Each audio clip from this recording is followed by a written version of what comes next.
He's just really active. Nice. Were you in any sports? Growing up, Uh-huh. in regards to that, yeah, I started sports when I was 7 years old. Of Oh course, like yeah. most kids, I did soccer. I enjoyed that for quite some time, and then from there transitioned to football, and then from there transitioned to baseball, and then transitioned there to BMX, and then from there, BMX. yeah, and then from transition from there, I did what was it? I did yeah, it went straight to football for middle school, and then from there I went to boxing. No. Oh, you did boxing? Yeah, and I stood there for 5 years, Oh shoot, and nice. then yeah, but then still trying to give football an opportunity in high school, but my heart was being called to boxing, and then I stood there, and then after Damn. that, just been gymming it since then. I Hmm. left boxing around 17, and then gym since then. Just hit it Nice. all the way. That's It's pretty fun. cool. It's a challenging sport. I feel like that Um, sport was one of the most that put me through a lot of like yeah. realizing how to overcome, builds a lot of character. I think Yeah. you realize, you're not the only one out there competing. There's other people out there like really striving to do their best. And I feel like Yeah. in those moments you're able to realize if that's something you should be pursuing or not. Because Yeah. you're getting tested all over around. There's kids out there just been in it longer or they just want it more than you. And I think that's where you start to realize, do I want to be in it or not? And I think that's what kept me through it. It was Yeah. a challenging sport. And then, well, Mm. you'll know if you're not actually doing what you're supposed to do. If you're saying you're running 10 miles, you can lie to everyone Yeah. that you ran 10 miles, but you can't lie to yourself. Hmm. Because when you're in that ring and you're fighting, I think that's where you can really, it's someone's, I Yeah. guess, determination and grit is Mm. able to be like sought out during that time. Yeah. Either you're gonna last and you're gonna have the endurance for it, or you're gonna be in a place where, nah, I call it quits. I just want to get out of this. I don't want to get Hmm. beat up no more. I'm not actually doing the work I need to. So That's I think that was a place where I found actually comfort at, in the sense of like whatever I do will yeah. be determined by me, not by anyone else. Hmm. So I like team sports, but I felt like that was a place of like another area of personal achievement that you can grow and you can show how good you are, and then you can grow from there. So I saw that Yeah. as a young kid that was something I preferred mostly because of the Hmm. fact that you determine how good you do and how well you'll fight Yeah, and for how well sure. you can actually stand up against another person your Hmm. weight or above a weight. So I mean, shoot, I really got Hmm. a chance to see all that. Yeah, not only that, but being able to take the hits, like I feel like it relates a lot to what you're doing right now, like in real estate. Like I'm not a real estate agent, and I just see it from the outside, but all the hits you guys take from like you think you have everything planned out on Sunday night, but come Monday everything goes upside down, completely different direction. I see it in Hmm. my business. I can only imagine like in real estate is like how many of those hits can you take before you call it quits, or you just use it to your advantage? Like, oh no, I've been in this situation before. Yeah. I think a good way to relate and kind of create a similarity amongst them both is that in the ring and in the moment of sparring or in a fight, I think there's a lot of points and times that you get challenged and you're in a place where you really don't feel like, you're Mm. doing well enough, so you get angry. Or you feel like this isn't going there. And what I learned in the ring, especially during sparring, which is practice, for those that don't know, and in practice, you really realize that if you're getting upset during those times and you're really getting aggravated and it's just ticking you off or you're in your head, you're gonna get your ass whooped. And Hmm. it's the same thing in real estate. If you're in your head and you're in a place where you're trying to go here, there, and you're overthinking things and you're focusing on minor things versus seeing the bigger picture of getting over the hurdle and strategizing and Damn. going in there in a way that you can actually come out victorious, I Hmm. think, or get the client to the closing table, whatever it may be. I think that's where it relates because you Damn. have to be able to keep yourself calm in situations where you just got rocked, you Damn, know? dude, I feel like you're talking to me because that's me a lot of the times is like, damn, why did he use that? This is so stupid. Why did he use that word in the text? What did he really mean? It's Yeah. like, bro, it doesn't mean anything. He's just busy. He just means this. And then I'm not necessarily talking about you, but like in other where I'm trying Situations. situations that like I'm trying to like, what did they mean by that? Did they not like it, or did they say like, oh yeah, it's good? It's like, well, is it good or is it dope? Because it's a You difference. really don't have an And idea. then it's like, just let it go. Like it doesn't matter. And then I think having the right persons or the right people around you to be able to give you that words that would be able to let you know what you're doing right and wrong is what's important. So in boxing, I had a coach, right, to be able to say, hey, you know what, I saw what you did there, but this, you could do this and do that. You know, you're fighting this, you know, or unorthodox fighter here, and you're gonna need to learn how to fight like this. You're gonna have to throw the hook at this time. So understanding timing and things like that was such an important thing during that time. So how it relates here is that I think in this industry, a lot of people, like, they come in this industry and either they have a chip on their shoulder, like myself when I got in, like, oh, you know what, I'm gonna make it happen. And then you start to realize, well, you know, there's so many other things that you need to know, and you can get the concept of it, which you can get the concept of fighting. It's just two hands and throwing your arms and punches, right? Yeah. But really understanding how to move left, right, duck here, you know, hook here, counter here. Same thing here in the real estate industry is I think it would correlate well with that, as like, well, where do you find that help? Well, you can find it through different avenues, Yeah. through your peers, through your broker, through your team lead, or through your mentor. You know, you can go out and, you know, get a large coach like Tom Ferry or any of these guys out there like Ryan Serhant that have different videos. And really, for the most part, a lot of people can find help in different directions, but it's a matter of where you need help at. Some people need help in different directions. It doesn't just always mean, you know, directly real estate. It could just be more like mental. I think some people have more of a mental they need to overcome a lot of things that hold them back. So I think sometimes some people can find a life coach, find a coach that they can actually find out the root of someone's problem. And I think that that's where some people are being held back by their own limiting beliefs. Their limiting beliefs hold them back in most cases. And I tend to see that whenever I talk to some people, and I don't really like shut it down. I see it, and then I kind of learn how to contour it, and then I like, you know, they're malleable. I can move them here and there, and I can mold it and create. But I have to be able to figure out where it's at. If they're not open enough and they're not like talking, I think that's where it's at. But even then, in boxing, the same thing. Like if you're having the problem without understanding the style, you're not telling coach what you're running against in the ring and what you're not feeling, and what you feel is awkward or what you feel you should be doing, and you just can't release it, you know, you're never going to be able to get that right coaching information. So that's something I think how to relate.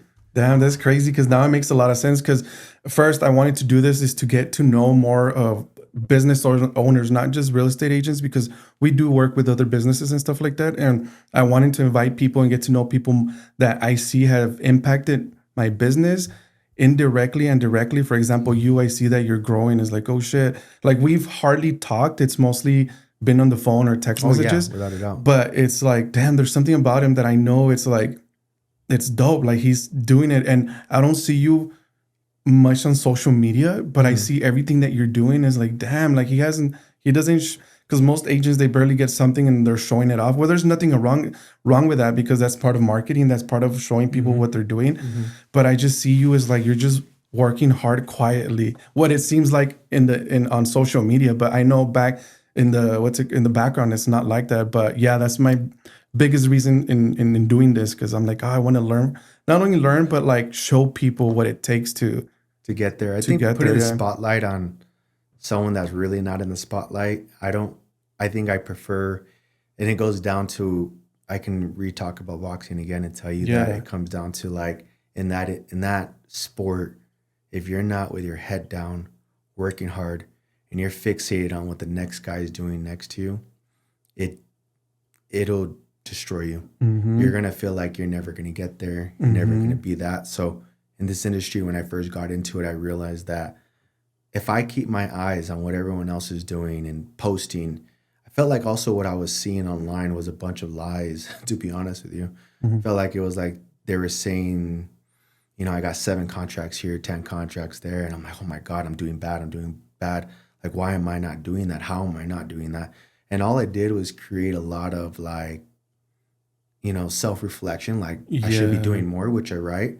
But then once I got rid of that noise and I canceled out that noise and I put my head down and worked using the same type of strategies I did in boxing, that was when I realized that things were able to actually change. Yeah. Because my mind got right. My mind got right, got focused, and I got determined. Yeah. And that right there is where I don't think you can show all day, which is great, marketing, put it out there. Not saying I'm not a fan of it. I think it's something to do. I Mm-hmm. think that your sphere of influence needs to know that you're out there working. Yeah. So it's not about realtors, it's about your sphere of influence. Yeah. Who's seeing you and what buyers or what clients or what friends or what acquaintances you got from what previous job or whoever you've met over the time are the people watching you. And those are the people you want to reach out to. So I think posting here and there is good. I think consistent posting will create some sort of like actual progress. I think that I've seen some other social media influencers actually make money off of that, which is great. I tell my agents, I'm like, there's many different ways to become successful. Everyone's going to tell you how they made themselves successful. And it's not just that one way. There's different ways. I may have not took the direct approach through marketing and all that. I took the other approach, keep your head down, work, make calls, follow up, follow through, make calls, follow up, follow through, outreach, whether I'm out at social events or I'm out at different places. I really don't seek to tell them I'm a realtor. They ask me. It's always, I think things come out organically. I don't feel like I really have to chase the idea of someone asking me what I do for a living. I think once they see that, what I'm doing or how I talk, they want to know what I'm doing. Yeah. And then they ask. And then sure enough, relationships get started. I think that investing in your business is also something. I don't believe that we make this much money and do this much in commissions and do all that for nothing. Yeah. I think it all comes from a need for us needing to actually invest. We have to have it there for reserves, taxes, and also ensure, taxes, right? And also to ensure that money goes somewhere, which it could go to your marketing, your budgeting. Yeah. You never know if you have to deal with, some litigation or your back end, at least for me, right? You need to have all these things in place. And I feel like most people misunderstand what it is to make this much money, and they see so much money come in and they don't know what to do with it. And I think the number one thing I did that really benefited me was bet on myself. I tell people that you'll go and bet on, your favorite football player, you go and bet on your favorite boxer, or if, example for me, right? If you saw Mike Tyson back in the day and you were alive during that time and you were able to bet at that time, you'd be betting on his next fight $1 million. Would you bet $1 million on yourself? And that's the type of like belief that I have in myself that drove my success. Yeah. It wouldn't have been driven that way if I didn't actually invest. Yeah. And I saw an avenue to invest in, and that was what a lot of realtors and a lot of people know about, which is Zillow. I saw that as an opportunity, and I said, well, how am I going to get out to people besides my social media? And I said, well, I know that I'm a person that I believe have influence. People like, I feel like I've got along with a lot of people and people like doing business with me. And I think really it comes down to the belief of oneself, but belief also comes from actual proof, actual social proof from either receiving from your clients, number of people that call you, people that want to do business with you, a number of areas will create confidence and create a realization that what you're doing is working. Yeah. Now, during that time, it was a lot of realizing what works and what doesn't, how to work this, how to work that, and figuring out, not just being content with getting a yes, because a yes doesn't just always mean you should continue doing the same things you're doing. A yes means like, all right, you're doing great, but how could you do better? And I think that's where taking those leads and meeting new people and never like letting up on anything I got or any prospect, and following up even when it didn't seem right to follow up. So there's a lot of people that place a lot of thought behind their follow-up, and they think too much. And they get into a paralysis where they fail to do anything. I see people work 2-3 deals and they act like they're overwhelmed. And I'm like shocked. Like, how are you so overwhelmed? Yeah. Well, it's because they're focusing and fixating on minor things. They're so fixated and focused on minor things that they can never really get bigger than what they are. And I see it and I'm like, you got that problem. Yeah. You got that sickness. Something's going on there for real. Like, I don't know what it is. I don't know if it's your upbringing. I don't know if it's like you just want to be super control or micromanage. But like, man, I've worked up to 15, 20 transactions at the same time by myself without an assistant, without people. And I successfully did it. You can keep your head down and work. Everything's possible. But it's a mind block. And I think the mind block sets people back. And I think that's where some people need to be able to step back and be like, where am I at? But even when they step back, I still see, even if they start taking steps forward, they still go back. And I watch, because there's some friends around me that I've seen, and I'm like, they'll get there, but they just need to get past whatever's stopping them. Yeah, I mean, you could tell them all day that that's what it is, but nobody's going to be able to understand it. Yeah. So I think a lot of things play from being active in sports. So that's why I'm a big believer, why my kids are also active in sports. It builds character, it builds perseverance. They get all the values and everything out of the sports, even if they don't make it professional, but they get the values out. They can implement it in the business aspect when it's time to talk, when it's time to do the stuff, when it's time to go past the things that stop you, or the hurdles, or the closings that don't happen, or the clients that you find out of nowhere just be disrespectful, and you're like, well, where is this coming from? Where is all of that? And sometimes you have to learn to understand that everybody has their own stuff, and everybody thinks differently. And I think that's what I've realized. And not everybody, well, I've realized that for a while, but it's just more just a constant like smack in the face, like don't forget. I think more. Yeah, I get you. Anything else. Is it focus good? Oh, you could ignore it. Is the camera focusing good on him? Yeah, it's not out of focus or anything. No. So I didn't get that from sports. I see where you're coming from, because sports does teach you, is like, if you suck, you suck. There's no like, oh, it's because, no, it's like you didn't do your job, you suck. Especially like on one-on-one like boxing, like it's like you either did it or you didn't. Sometimes, yes, you get trapped in a bad situation, but then all the training and everything prepares you for those situations. I didn't get that from sports. I got that from music. So I don't even know, my background is in music. The reason I'm doing this is because of music. I toured, I did a bunch of stuff, and little by little, having my family growing, we have 4 kids, so it's hard to travel, and it just made it difficult. But that's why the reason I started doing video, because it was filling that void. We used to hire videographers to do our music videos and stuff like that. But where I'm going is, when I started music in high school, you either sucked or you didn't. Like, you either had people showing up for you, or you just playing to nobody. And then you either got it paid or you didn't get paid. So it was the same thing. And it's sucking. Those bad gigs is where it gave me confidence. Like, oh, well, the next one will be better. And it little by little got it better and better. But it wasn't. It was all because of the days that sucked.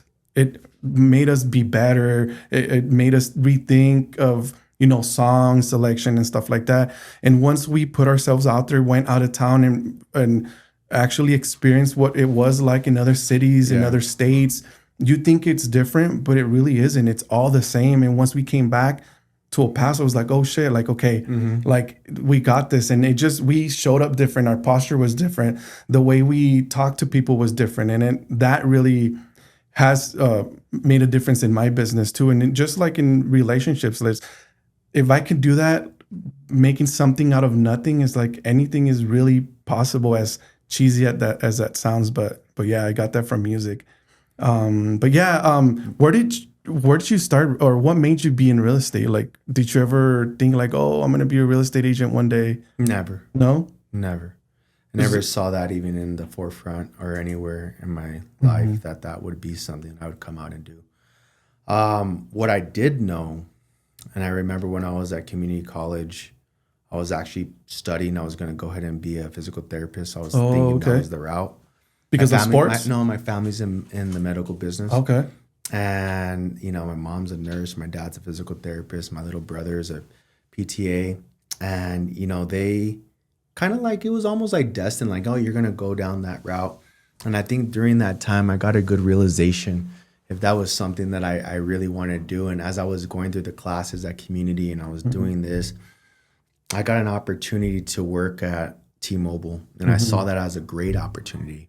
A lot of agents came from the wireless industry. Yeah. And I think that during the time I joined, because the wireless industry now is not the same from when I joined, and I know this because there were so many changes that happened during the time I was there. So while I was there, I saw the changes and how they started weeding out the actual like real salesmen, people there, the actual like people that were closers. I saw that got weeded out over time due to the fact of the changes that were going on. And what I got out of that industry was that it's not about what you do the day before. It's not about what you're going to do, about what you're doing now, and every day is an earned thing. We had a lot of culture tenets that we believed in, and it was a constant amount of calls. So it was a change in pace from any other job I went through. And it was like, if you want to be great, you'll be great. And if you don't, well, you're going to get kicked out and your job's at risk. Well, you had to go out there and optimize every single day. So as a rep, it was challenging. You know, your numbers were put out in the place. You'd have to see if you were one of the top reps. If you were at the bottom, they were already figuring out how to get you out. And during that time, I think it was one of the most challenging times to be in the industry, to where like you better perform. And the money was there. The money was there. And I was like, well, shoot. I mean, if I'm going to take this opportunity, I'm going to make more money than I would make going to college as a T-Mobile rep, you know? And I was like, that moment hit me. And I was like, what am I going to decide? Am I going to decide that I'm going to go to college, get a degree, and pursue that, which is all good and dandy? Or am I going to pursue sales and then pursue this business and excel?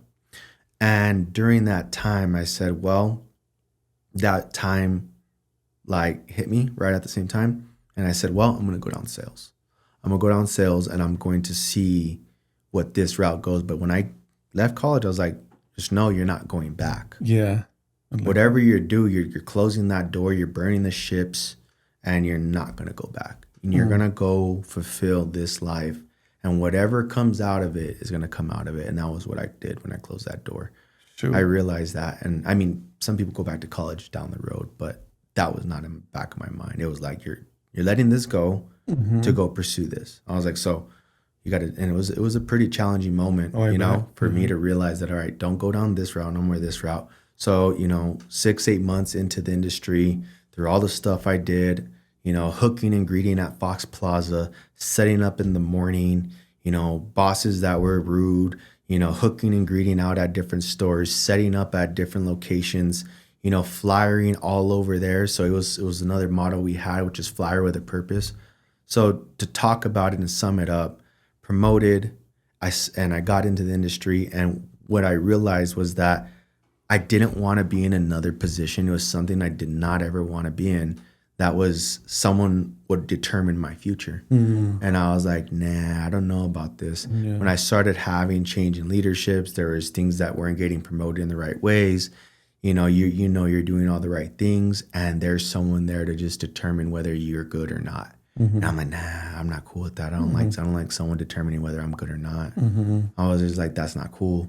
So when the promotion didn't happen, there was a promotion I was looking to get, didn't happen. It put me in a perspective like I felt everyone knew without a doubt I was next, but there was a lot of reasonings on why I wasn't next. But anywho, that led me down the route of realizing, well, shoot, I'm not going to pursue something where I don't want to pursue that. There's no career in this. There's nothing but a constant like politics and earning. Yeah. And earning I'm cool with, but politics I'm not. And I mean, you can play that all day. You can shoot up the ranks, but I didn't feel like that was something that would be long term. Yeah. I felt like now the goal I had and the vision I had in the company changed. And I said, well, what do I do? It was a changing moments. There's like about 3 different changing moments in my life that determined my change. And that was one of them. Like, I can't let this in this industry keep me from doing more. So I thought about it. I'm like, what am I going to do? I'm like, am I going to do, car sales? Am I going to go do solar sales when it was booming at that time? Or am I going to go sell water softeners? I mean, what am I going to do? And I'm like, damn, all those jobs don't seem that attractive. I don't know if I want to do that. Yeah. I'm like, what could I do? What could I do? And I'm just toggling in my mind. And most people don't know this, but some of my aunts are in this industry, and well, they've done it, but my mom was not that excited about me doing it because she's seen what they've done in this industry. Yeah. So my mom was like, you know what your aunts are doing. You see where it's at. You don't want to do all that. Like, just go back to school. I'm like, I'm not going back to school. That ain't happening. I was like, you know what? When I thought about it, I had bought my house at 21 and I was working at T-Mobile at that time. So when I got my house and I did all that stuff, I was like, how much did that guy make? What did he do? And then I thought about the level of service I got. And I'm like, okay, that's all he did. And that was what I got out of it. I was like, if I go do what he does and I just like sell a few homes. Whether I sell one or two, I'm making more money than I'm making at T-Mobile. Mm-hmm.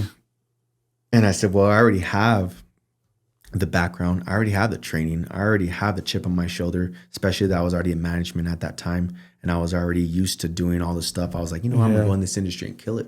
Yeah. And I was like, you know what? So I started taking my classes while I was still working at T-Mobile, and I would like leave from work, change schedules, and I would go work, yada, yada. And once I got my license, funny thing is, right when I was done with my license and I had the last day, like where the classes ended, I was at the Academy of Real Estate. So the last day that it was the last day. And during that time, I realized that like, it's already there, going to start testing. And then bam, we had a situation happen where the integrity department came into work. They started seeing a couple things. There was things going on. And then I got approached about it. And since I was the manager at that time, it was just like, Fernando, this falls on you. And like, we're going to have to terminate you. I was like, oh, what a great time. Yeah. What a great time. I was like, I'll take it. Cool. Terminate. Boom. Went off. And I said, all right, cool. Just take this test. Got the test done. And then once I got the test done and I passed and I did all that stuff, went and got licensed. I'm like, where do I go? Where do I go? And really at that time, I was just like, it was a little bit different. I don't think that, you come in this industry young. I was 23, came in young, ready, like looking to make the moves. And then, my friend, he was in the industry. His name's Arturo. He was in this industry already 6 months in. He's like, I could teach you. I got you. I'm at Keller Williams. So Keller Williams was a no-brainer when I went. And me and him are two young guys, ambitious, trying to make it work. And I'm like there trying to learn off of him. Yeah. And I'm like trying to figure out what he's doing. And he's just barely learning himself, trying to teach me. So now that I look at it, like, I'm like, I was just following something that like he was guessing at himself. Yeah. So like, I was going through it, trial and error, fast forward, around 4 or 5 months, I'm running out of money. I had 13,000 in my account. I already went through that. I went 10K in credit card debt. I started like, getting late payments left and right on credit cards, on mortgages, cars. And I have 2 kids at the time too. So I'm like running through it, trying to figure out what am I going to do? I'm like, I don't want to quit. I don't want to quit, tearing apart from this industry. And, I'm telling my partner like, yo, bro, like, I'm not going to like let this go. I'm going to do this. And I didn't see, he had urgency, but I didn't see we didn't have the same responsibilities. Mm-hmm. And that was really what really like got me to understand that like I have to pursue this. So the amount of calls, the amount of follow-up, the amount of persistence, I sat for some new homes. I sat for BIC, I sat for Carefree. Every walk-in, every person, everything I went through, I was just like, it just kept being worse and worse. No one answered me. Cold leads, even a cold lead I thought was a warm lead. I took everything, no matter where it came. I just kept taking and taking and taking. And then here comes your 5 months in, another month in, and my mom's like, yo, like, you're running out of money. I'm like, Mom, you lend me $1,000. She's like, I'm letting you $1,000, but you know what? If I give you this $1,000, you know what? You got to get a job if you don't do nothing in December.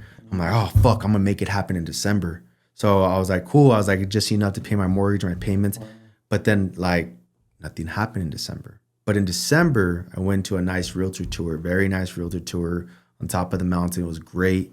I ran into a good friend of mine that I knew from the gym. His name was Greg. And Greg was like, hey, you know what? There's an opportunity at Summit Realty. Go check it out. Go meet this person. Go meet that person. And I'm like, really? I'm like, yeah. And this is like 2017 of December. And 2018, around the end of December 2018, I went to Summit's event. I got, mesmerized. I'm like, where have I been at this whole time? And then these people are going to put me on leads. They're going to put me in a position to win. But then at that time, I was also hammered with bills, credit card debt, everyone on my rear end telling me, what are you doing? You better start providing. If you don't do this, you're already negative. Your cards, this, that. And I'm feeling the pressure sitting on me like no other. And like, it was a lot. And I'm like, I could never go back to T-Mobile. I could never go work at another industry. I don't want to go do that. I really don't want to do that. And it was more of an ego thing. Yeah. But when you have responsibilities, you got people depending on you, kids that you need to feed, and no one's really able to give you any more or do any more for you. Everyone already seen what you've done and you ain't doing it. And you also went in with this chip on your shoulder that you're going to make it, you're going to be the best. And you're like, damn, it's all crumbling before me. Like, this is not happening no more. Yeah. And what I realized in that moment was that if you have to do something, do it. And no matter what it is, no matter how you feel about it, do it. So I called up one of my old bosses. I'm like, yo, I need a job. I need to get in. I need to start working. Like, can you get me in? This is in December. So then, like, around the end of December, I'm already with Summit. It started working. I got hired, went through training. They're like, you want management? I'm like, I don't want management. I'm so like, walking through those doors was so like, guess for me, like, such an ego hit because everybody was like, oh, Fernando went to go do real estate. He was pursuing this, all the videos I was posting, all the stuff I was doing. And then now I'm back. And now I'm back. Dang. And I'm not the type to fail. Yeah. I'm not the type to like allow that stuff to happen. So for me, my ego and my pride were so big, but I had to break all that. And I think that's where a lot of what I'm doing has been rewarded because I was willing to do something that I wasn't, wanting to do or like I felt like ashamed about walking through those doors. A lot of people have told me, well, looking at it now, like you couldn't be ashamed. You're going to go out there and feed your family. You needed to make money. Yeah. That was there, but it was very hard. Oh yeah. Very hard. Probably inside you're like, fuck. It hurt. It hurt. If I've ever had an ego hit in my life, that was one. Dang. That was a breaking one for me.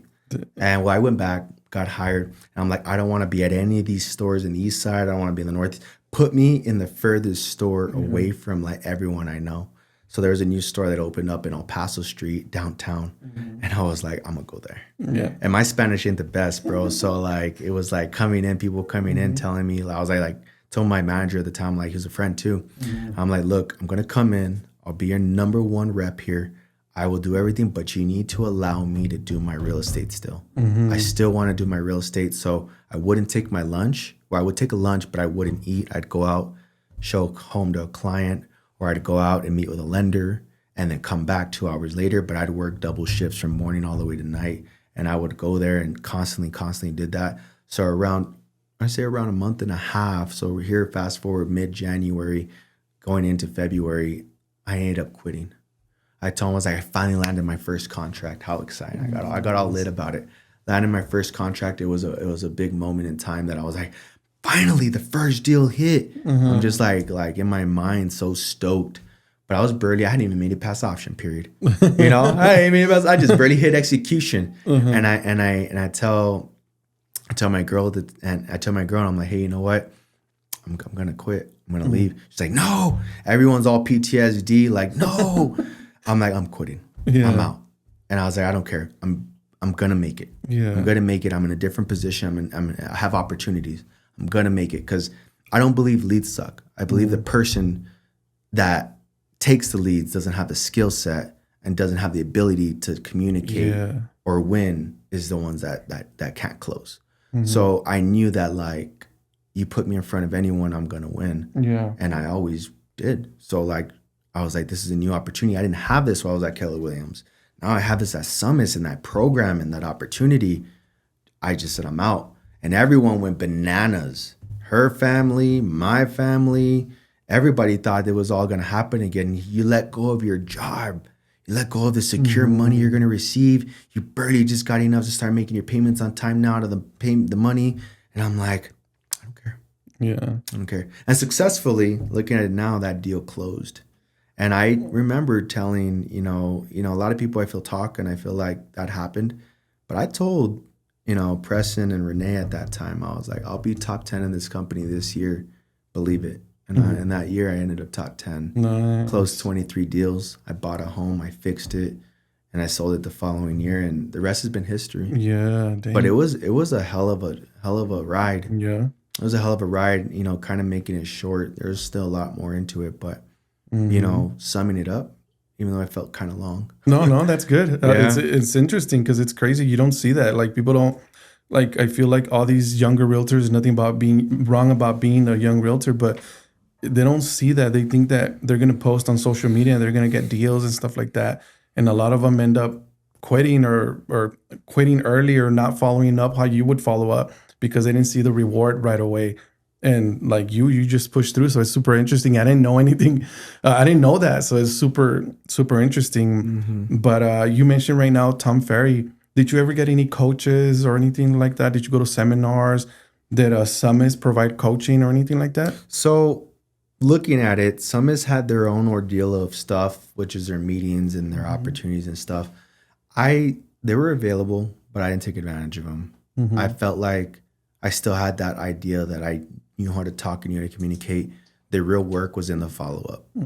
The real work was in the follow up. So no Tom Ferry coaching. There was a time where and I thank Preston about that, where he provided to me. I was in his office one day. We're sitting there. He's like, "Hey man, why don't you take these CDs and listen to them? You know, you might get something out of it." You know, and this is what he was at the time really preaching, Tony Robbins.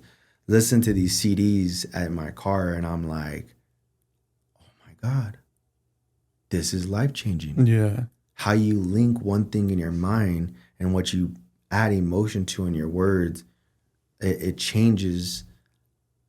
It all comes down to how you view. I mean, obviously you could say perspective, but hearing it in a different way, and the way you link emotion to certain words would change the way you can actually do something. And I was like, well, if I can play with this and I can understand this and this and this and this about communication, how much further could this go? And at that time, Preston was raving for Tony Robbins and doing all this stuff. So then he kind of took me to some seminars. It was mainly just personal development seminars. Yeah, Uniting the Power Within. I went in 2019, and I went there, and then I went to another one, and then I went to Business Mastery. I felt so compelled. I took my family there, paid for tickets for my parents, my brother, paid for the whole trip. I just wanted them to feel this level of experience, and I did it, and I did it, and I did it. And really, it was just, it awoken something within me, and it shook something for me, that perspective. Now, real estate wise, no. I felt like everything that I've gone through in this real estate business has been like by either being around, hearing a little bit. And I think that every single time someone talked, I thought it was a moment in time to listen and not just take it for granted. Because sometimes some people would be talking and you would just be like listening, and some people would just like in one ear out the other. I was like, nah, I'm learning right now, because I didn't have, no team and have no coach. Yeah. And, what I got out of it was just understanding that every moment that there's an opportunity to listen to something, especially when you have your back against the wall and every day needs to go out there and get earned, I would never let anything go by. Like I'd ask maybe a question to another agent, he'd say something, I'm like, all right, kept it. What else did you say? Boom, kept it. Everything was just a level of just constant, like knowing that I won't hear this again. So if I knew I wouldn't hear it again, I'd really pay attention. Or I'd hear a lender talking, or I'd go to every closing, or I went to inspections and I would like listen to the inspectors, how they talk to my client. Or I would listen to, the title company and how they address certain things in the closing aspect, how to read a title commitment. I learned that through the constant closings I was going to. I was like listening to, other real estate people talk on YouTube. I would like figure out how they were doing it and then kind of formulate my own ideas. So like, I feel like coachings are out there. You can either pay for it, learn it from somebody, but you can either, like nowadays, everything's at the palm of your hand. You can look at it from your phone. And if you want to apply yourself, you can apply yourself. Everything could be self-taught so long as you want to be self-taught. I don't feel like nothing's out of reach. Just people need accountability partners. Yeah. And I feel like accountability partners are good. I feel like they add, but I feel like if you know that you can do it, you'll do it. So in boxing, my coaches weren't holding me accountable every day. I showed up every day. I ran those miles in McKelligan Canyon. They can't run them for you. I ran those miles in McKelligan Canyon. I shadow boxed alone. I hit the bag alone. I went and did those things. So because of that, I use that same method. I'm going to listen to these people talk. I'm going to hear this message. I'm going to read this. I'm going to read that. I'm going to learn from him. Oh, I'm going to hear this. Or this lender said this. Preston just said something. Preston really added a lot of value in the sense of my personal life and mental, and be able to like persevere. And like he says, I believe it's, don't quote me, but I think he says like 80% is mental. And that right there like was an eye opener. So that gave me a progressive mind. And all I did was just apply everything else I knew with the principles. And kept my head down and worked. Social media works, I think, right, for some. But for me, it was just a matter of just getting down and working. Doing the real work. I feel like that's the grunt work. Yeah. The getting up in the morning, making the calls when you say you're going to make them, getting up and making the calls doing the calls in the evening, going on in your lunch, not missing your follow-ups, going on the weekends when you want to party while everyone else is doing all this crazy stuff. You're working, you're out here building a business. Yeah. And well, then that's when I invested in Zillow, and the rest was history, man. I mean, people can say I made my career off of Zillow. Well, let them try to make the career off of Zillow. Yeah. I mean, at the end of the day, I put my money where my mouth was at, and I did it. You know what I mean? So it's funny because a lot of the ones that criticize, they're not doing it, or they haven't even tried it. No. And then another key thing that I think mostly is important when it comes down to it is going to be investing, nurturing your business. Yeah. If you're not nurturing, you're not watering the seeds that you've planted, they're never going to germinate and they're never going to grow. Yeah. So if you don't water the things, how are you going to see growth? Yeah. How are you going to see anything happen? So I think that was something that a lot of you can tell everyone all these things. And, there's someone I won't mention, but I remember when I met with her, she gave me some advice. She told me some things. And I was like, don't tell anyone else about this. And she hit me with something, right? She was like, even if I tell them, they're not going to do it. Yeah. And I'm like, fuck, ain't that the truth? Yeah, that's very true. Ain't that the truth? I was like, well, there's very few then that take action and everyone knows it. And there's been so many things I tell my agents, I tell my people, they listen, they understand, but they know they'll hear it again. Yeah. So they won't retain it. They won't retain it the same way because they know I will say it again.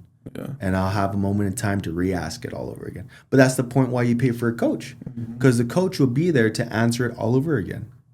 He'll be there to tell it all over again. Yeah. Or the accountability part. And hold you accountable. Yeah. Right? And my accountability was myself. I always believe that there's a lot of great people out there, but I always know that no matter what I did, I was one of the best. Yeah. And in this industry, I'm one of the best. And that's what's made me one of the best, right? But like I said, in this industry, there's many different ways to become successful. You can go and create relationships through other avenues where you could be a part of some, let's say, clubs. You could go be a part of the clubs. You could be a part of the El Paso Chamber of Commerce.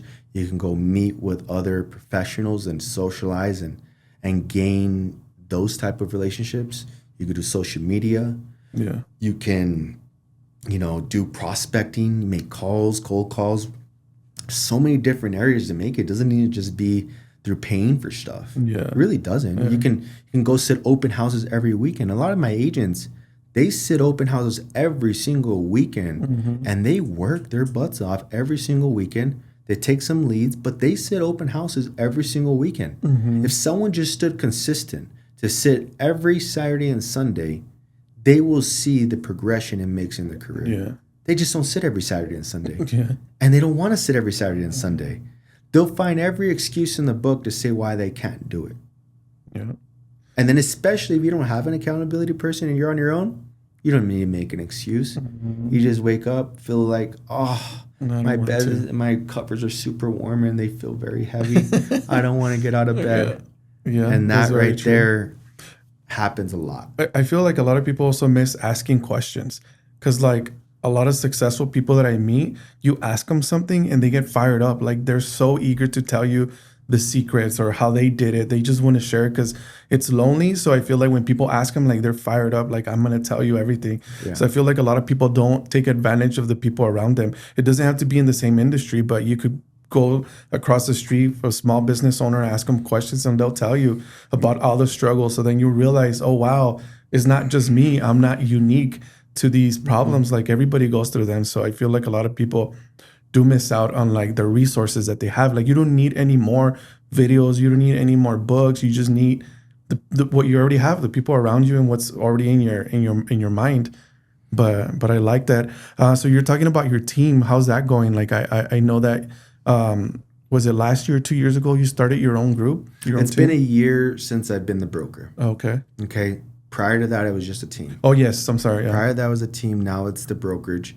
I've kind of learned a lot throughout starting it, and I think that that's been a major like change in understand how I play my role in the business, and knowing that role has been fun so far. I've enjoyed it. I've enjoyed the changes, understanding the back end of the business. Yeah. That was more of the challenging part. I don't like working all that, but I'll do it. So whatever I don't like, I do.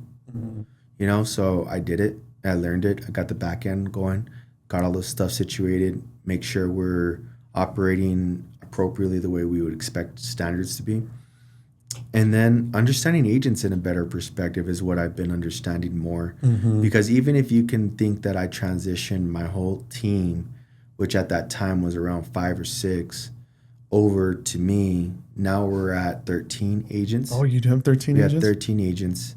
And what I realized is that, you know, how I felt about it going from a team and the broker. When you join a team, there's expectations. There's expectations. There's things that the person has to do. Yeah. Not has to, because remember, we're 1099, but that would be expected to do if they're joining a team, Yeah. right? And I think the expectations when someone joins is like, what do I do? What do I do? This is that. It's almost like you become the manager in a way, right? Yeah. But in a 1099 perspective, Yeah. right? Where you're like, well, I'm not going to baby you. I'll teach you, but you need to do this on your own, right? So that's what I started realizing as I started growing and as I started adding more agents, is that not everybody wants all that stuff the moment they join you. Not everybody wants that, or they may want a little bit of that, but they don't want all of that. You know, and to Like their goals are different. their goals are different. They'll join you, right? But I don't think they want to go through all this stuff. They're okay with making what they make. They're okay with doing, and that's okay, because not everybody needs to have the same things that make you happy. Everybody has different things that make them happy, and see, that's where I got a chance to say, all right, I need to figure out what exactly I call this, because I'm not calling it a team. So, and a team, you know, you get everybody together and all that, cool. But this is a brokerage, and I have two sides of the business. I can be a direct broker like everyone else, or I can be what I call now your mentor. I call that the mentorship program. Yeah. And anyone in the program, you know, is in quote unquote, you can almost say a team, right? But in essence, it's a mentorship program where they're learning, they're getting an opportunity to conversate with me every single time they can, asking questions. I think the number one way to get anything out of anyone is ask the right questions. And if you're going to ask the right questions, you'll definitely get the right answers out of me. You'll get a lot of information out of me, training them, giving them leads, opportunities, all of the things that I provide, I deliver on in their mentorship program. And I have to realize that I also am a broker, right? So the other side, you got to be on the brokerage side. Not saying I'm not there for you. I'm all there, right? But I'm not going to hold you accountable for doing anything, right? So that's what I realized. So I got my other people in that side, and I got the mentorship program for who want to be there voluntarily, not by mandation. They're there voluntarily. And that's what's different. Understanding that you don't mandate where they go. It's not, you're not W-2, change that up and understand voluntarily wise, you guys can go ahead and be on the mentorship side. Who wants to do that? Raise of hands. All right, you want to be on that side? Go ahead. That's your side. This is it. This is this. Cool. And with that separation, I've got a chance to see more progression. Because then you get the people that want to be on the bus, the people that don't want to be on the bus, out of the bus. And I think that that's where I've learned, right? In that perspective, which is good. And in coaching, well, everything else I do is coach. I constantly will be giving people advice. I'm constantly out there mentoring. I'm constantly giving all of me. I deliver all of me. And just like I delivered to myself all of me and believed in myself, I deliver everything to my people. Nice. And my people get everything they can tenfold. And honestly, their success is there. Their success is there. Their ability to communicate, their ability to deal transactions with confidence is there. their ability to know how to navigate what's too much, what's not too much, how should I approach this. And my biggest thing is it's not about what you say, it's how you say it. That's such a common saying for most, but it's very true. It's super How true. you word things and how you approach things. I mean, Yeah. it makes the difference. It makes That a changes huge the difference. I'm sure you see it like in your relationships with your I see it with my wife. I could say it one way and she's like pissed off the way what I said, but if I said it a different way, it's like, oh, okay. So Well, it's I know because there's exactly. the unfiltered version that you would normally ask on yourself, but then there's the intentional version that you can actually change and turn on and turn off by a switch. Yeah.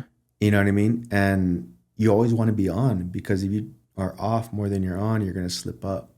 So the more that you're on, the more you become, and the more you become, you start seeing that you are a different version of yourself than what you were 5 years ago. Yeah.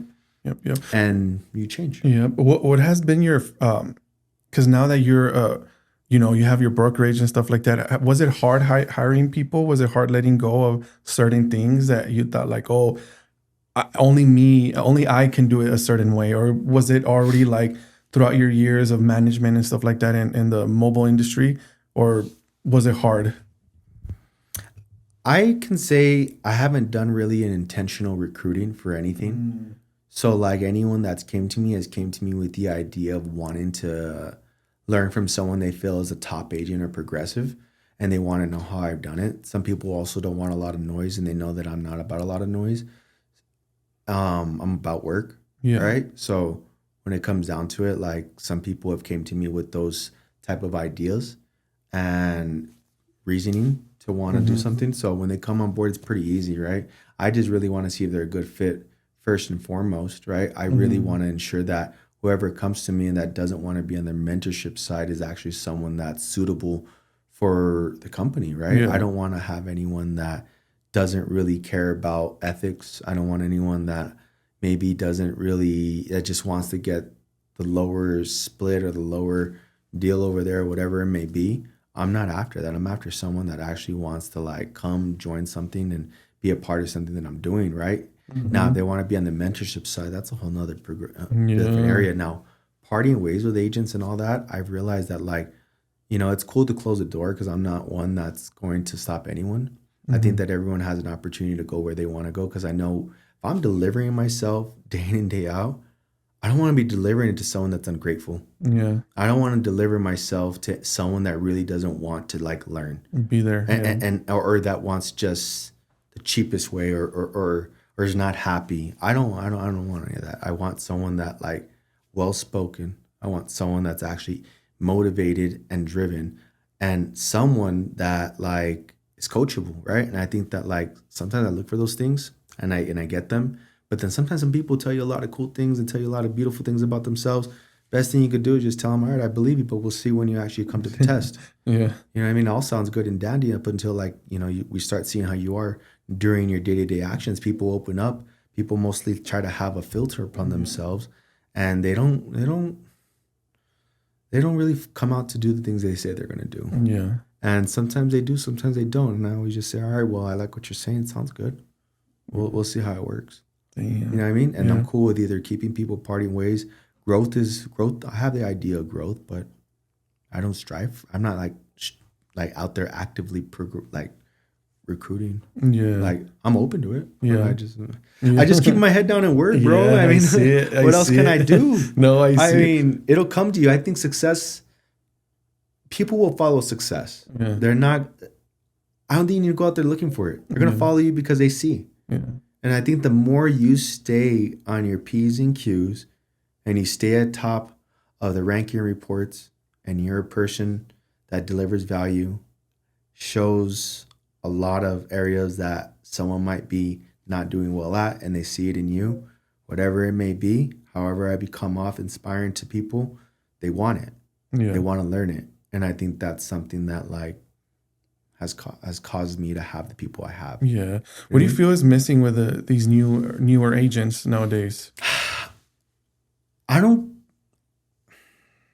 Good question.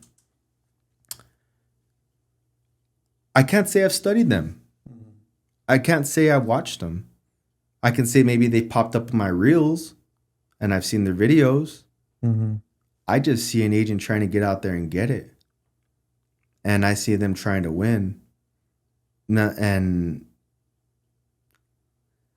I don't know if they're doing all the right things to do to become successful that like necessarily are a part of it, because you doing those reels, you doing those videos is going to draw on attention. Mm-hmm. You're going to draw on attention. You're going to draw on business. But are you up for making those calls and following up and following through on those people that come in? Because one, I think if you draw a lot of attention, you get a lot of business through it, you're also going to negatively affect yourself because you can't pay attention to all those leads that come in. You will miss them. Yeah. You're not a robot that can absolutely work 24/7 and not miss them. Yeah. It's almost like you're going to get exposed sooner. So if you suck, people are going to know faster. They're going to know faster. Yeah. You're just setting yourself up for failure if you're not ready. Yeah. And I think that like some people don't care, right? I think that's cool. Approach it, head first and try to get it done like that. Yeah. That's all good and dandy, right? Yeah. I don't know what they're doing wrong. Yeah. I can say that one, they're out there trying. I do like that, like now from when I started to now, like there's so much cooler videos and like people got different ways of doing videos. They created a new trend on how to like be attractive to people, which is cool. I just don't think that they have the ability to manage all the leads that influx through. And I'm sure they also could say, well, a lot of leads they get are not probably the best leads. Yeah. Which that's fine. You got to treat everyone almost like they're the best lead. Like I told you earlier in the beginning of this, even the coldest lead I got, I treated them like they're a warm lead because I had nothing to rely on. And sometimes they think that they're all post another video, they got 30 other leads, so they don't really care. So then they start building a bad name. And out of that list that they're not calling, there is actually 2 or 3 buyers that are on there. Yeah. They're trying to buy. Yeah. What makes it exciting for me for video is that all those trends and stuff like that, not only I feel like I don't think it's going to die. There's always going to be cool, trendy stuff like that. But you were talking about Zillow earlier. I don't know if you saw that Zillow, just like they have like the showcase where they have the floor plan and the 360 tour. Now video is going to be included. I don't know if you know that yet, but video is going to be included in the showcase. So now not only is going to be floor plan, it's going to be the 360, I don't know what they call it, the 3D floor plan or whatever, but it's going to be video. And the cool thing about those videos is you can be on camera, because a lot of the Zillow stuff can't be branded or shouldn't be branded. But now, I don't know the exact rules, but you could be on camera. You just can't really promote yourself. It's more about the house.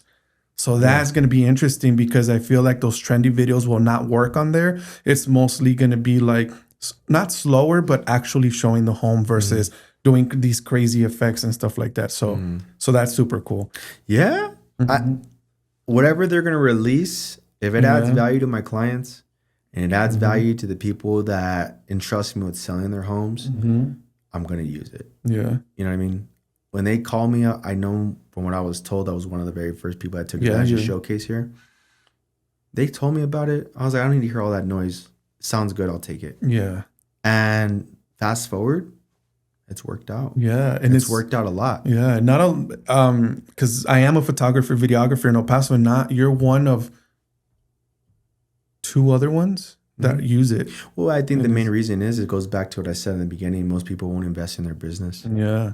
I think a lot of times that when they think about having to pay the monthly subscription and then pay a la carte for every individual, listing they get, and then on top of that, they don't even get a lot of listings. It kind of steers them away with like, well, I'm just paying this, monthly cost every single month. Plus, I randomly get a listing every other month. But you know me, I'm generating like five or 6 listings or 4 listings, however, a month, every single month. Oh, yeah. I use it. I feel like it pushes you too. It's like, well, I'm going to pay it. And it just pushes you to do more. It's a value proposition. And not only that, like it actually does add value to these sellers. And actually does like do something. Like why would you just settle for the lowest version of what you can do for someone when we make so much money? We make so much money and we got to do something with it. We can't just be keeping it and saying we're saving here. No, we got to be giving, to our clients, the ones that give to us. And I think that's my belief, service first, man. It's really worked out for me. there's a lot of things that I've done that I don't even gloat, don't say anything about, but a lot of things, bro, that like that really come down to really just me believing in the fact that like this business is about agents getting together. And So how come you I noticed that you're one of the very few that always ask for a Twilight photo. Twilight photos. that always do. Yeah, you always yeah. do. Why? What's the I know why, but I would question, huh? want to hear it from you. Well, this goes back to what I just told you moments ago. If it's gonna make the home look better and the seller's gonna like it, why not? I don't really think about what I spend. I just do. Okay. Also, like if it's about helping and doing more for somebody, do it. Yeah. Like I don't think twice about it. also drone photos. You're always one of the few. Whether they're good lots the drone or not. Yeah, I don't care. Yeah. I do it. I like that. What is the point? Like it's nothing. Yeah. It's nothing, and people could probably say it's nothing to him because he's made so much money. He's done so well in this industry. Look at him. He could spend all that money. Well, yeah, but even when I didn't, I still did. It doesn't matter. Yeah. Just do. Yeah. I like that. What is do you have any hobbies right now? Do you do anything outside of real estate? Whether it's going to the gym, running, Oh, biking? good question. I mean, outside hobbies. Well, like I mentioned earlier, I mean, being in the gym. Been in the gym since 17. I never left. Been consistent. I've been ups and downs, roller coasters in this gym. I've had my moments where I plateau, where I'm just going out there just to maintain because I'm so busy with work. But I've never let it go. I've never been a year without the gym. Yeah. Even during COVID, Yeah. when shit shut down, I still figured out something to do. And how does that? How has that benefited your business? Has that? Well, to be honest with you, I mean, there's a lot of benefits that come out in the studies that come out. Yeah. I just do it. I can't really give you a full spot on, but what I do think is that no matter in my toughest times and my worst times, I could find that place to be a place to where I can get away and I can actually feel like I'm making, progression, especially during a point in time where you're sweating, you're exhausted. The after feel that you get, the change, it just, for me, it's a mental thing, and the only thing I really know is because I done it for so long. I did it before it was even popular, where people were like, man, to me it's just lifestyle. It's a lifestyle that'll never change. Yeah. That God willing, I stay grounded forever, and I can use my legs and my arms. I'll always go. Yeah. So long as I'm healthy, I'll go. Yep. For me, I just think it works. I don't know. I mean, I think for most people that thing adds value to them and they can now tell you all the crazy stuff for me. I think I've been doing it for so long that it's just a part of me. And You don't know what it's like not to do it. I don't know what it's like not to do it.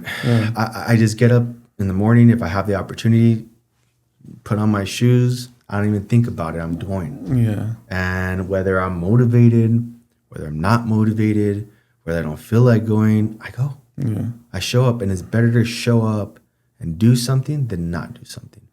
And I guess that's the same attitude I use in this business. It's better to do something than not do something. Yeah. Got to do something. Yeah. So that's a hobby I've had since I was a young boy, a young man, right? Young man in this industry and young man just in general.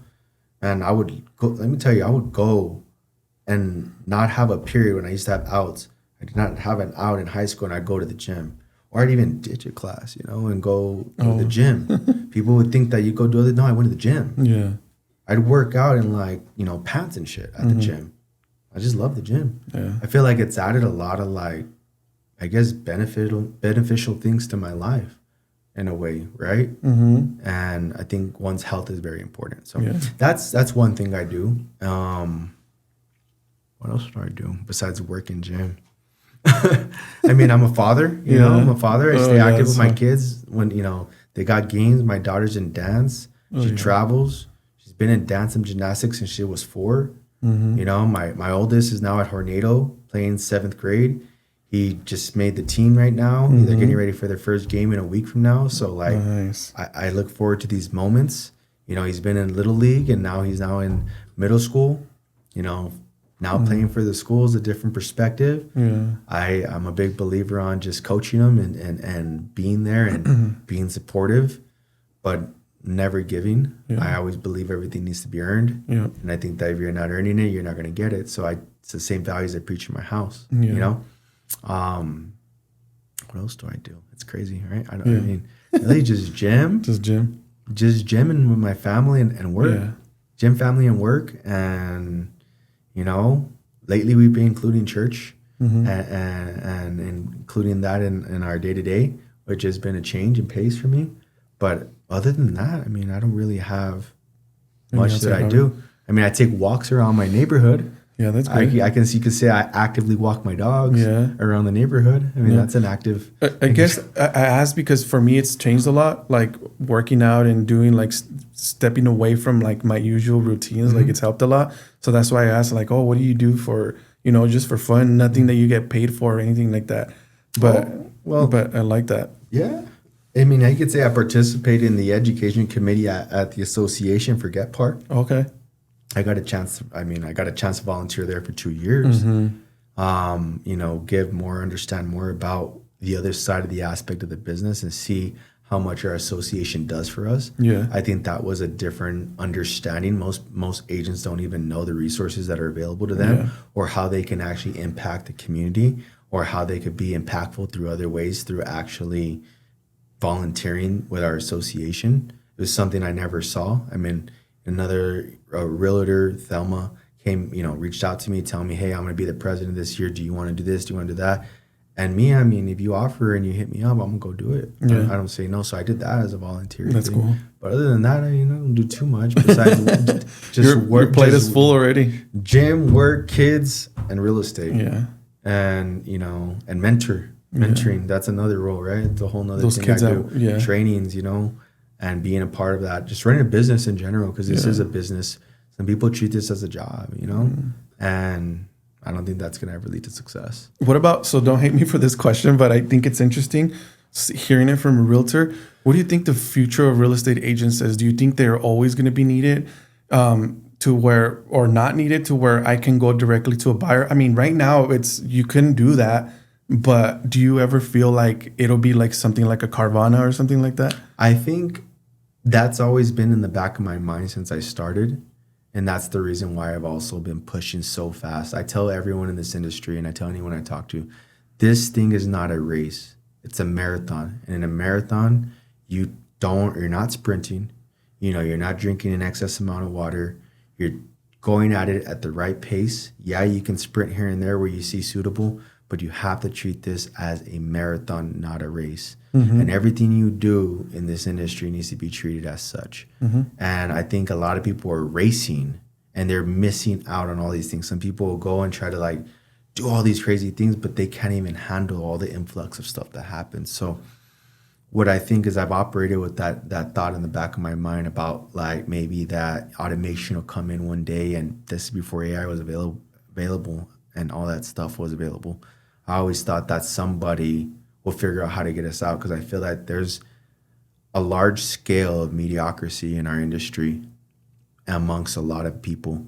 I think a lot of people do not strive to better themselves. They're not self-educating. They're not self-aware. They are how they are, and that's it. And this industry has a lot of unmanaged people operating in that motion. And it causes for a lot of reasoning for people to want to find an alternative route to finding how to get rid of agents. Yeah. And I don't know if that's going to happen. I do know that a lot of our role has to deal with also being someone's, practical therapist. We're practically their therapist in some cases. And I don't think a robot could really do that. Maybe, we never know. But I do think that there's a lot of aspects of the business, especially when emotions get involved, and some people really have a hard time of letting go. You have to be able to understand and reframe some things to be able to help get this person past one area to another. With that said, I don't think that right now AI is that developed yet. Yeah. Will it be? Probably. Yeah. From what I hear and from what we see, it might be. And I think that if there's a point in time that they can actually have a conversation with it's already practically there, but actually get through a transaction the way they would with a human, but through a robot, there's gonna be a problem. I think that's in the works, but you always have to understand, what's next. Yeah, I'm a realtor, I'm a broker, I have my own company, all that. Well, what's next? Well, how else do you keep growing?